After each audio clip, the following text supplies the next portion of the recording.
A frequently asked question is how to manage Chopin Etude Opus 10 number 2, and I will discuss the opening, a couple of the measures to give you an idea.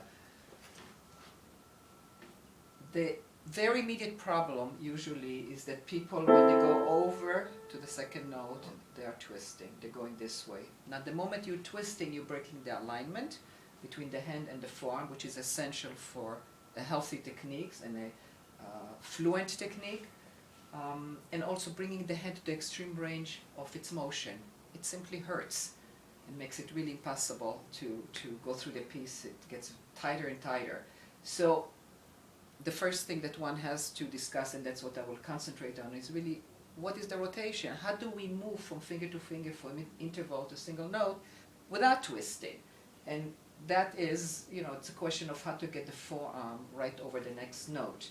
So when we have here the chord, when we go to the third finger, it's what we call a double rotation. It's to the left. You release to the right to play to the left, but notice that my 4 and 5 are released. So I'm right over this finger the same way as if I started to play here. I would be this way. And that's right there lies a lot of the problems that we'll continue to see. So there is also, as you see, I can connect with one finger, which is what I'm going to do.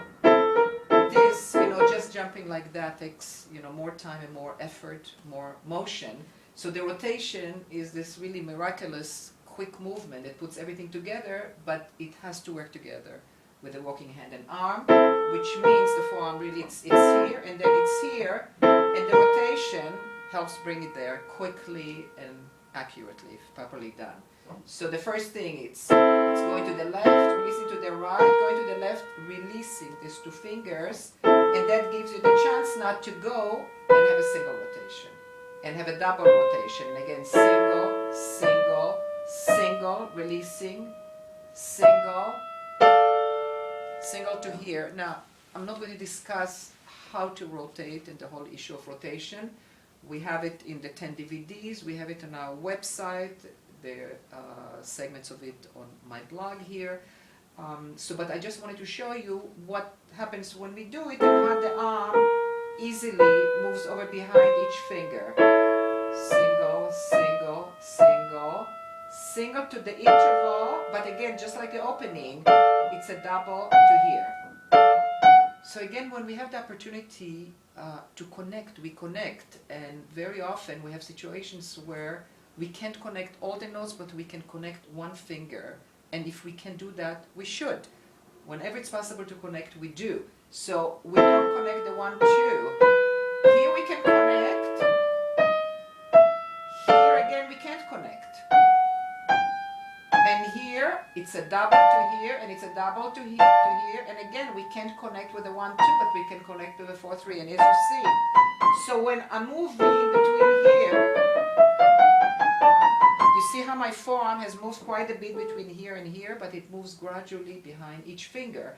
And that's how it continues. It's a single to here, from here to here, a single to here, a single to here, a single to the chord, and it's a single to the single note. It seems very counterintuitive because what are we aware of the line, but underneath it, the balance, when we have a chord and a note within the chord, we don't rotate this way, we rotate this way. That's how it works. In the end, you're going to let go of the 1 and the 2, but the correct balance of that is still inside. So it's a single, it's a single, it's a single, it's a single, it's a single, it's a single, it's a double. Here I cannot hang on to all, I have to let go of the 3. But again, the rotation brings me there very, very quickly. So that's how it works on a rotational level. Also grouping, it starts, every 4 notes starts with a chord, and again, it's easier to go when we can from the heavier to the lighter. So we have this, we start again.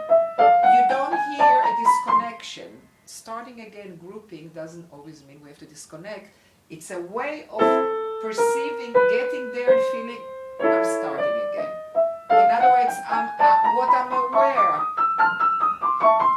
aware is that I'm responsible for 4 notes, and then the next 4 notes, and then it's a little bit of breathing, so that it doesn't feel like there's something that is ongoing. And whenever breathe, that's one of the things that also create panic in playing. So no one would hear that we start again. It's something. It's a personal feeling, so to speak, underneath the playing. It's what we have to put underneath to feel secure. There is a little bit of a shaping, getting a little bit higher and coming a little bit lower. And it's again shaping. Shaping happens from the forearm. So I'm not going to analyze exactly every aspect of it, but if it's only sideways, somewhere you're going to feel a limitation.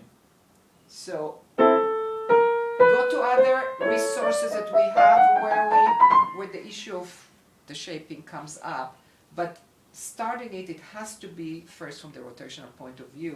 And also the left hand, how do we move? We have the jumps and jumps and jumps. There's a single rotation together with the walking hand and arm, gets us there, gives us the support to play 3 notes together. The feeling of coming from here so that the fingers don't feel that they have to push the keys down. And again, this is Chopin inner syncopation. This is the beat, then he highlights the off beat. I think that he was a closet swinger, even though we don't think of it that way, because so much of his music has, and so much of all great composers has inner syncopation, and when you bring it out, the piece becomes alive in a very different and wonderful way.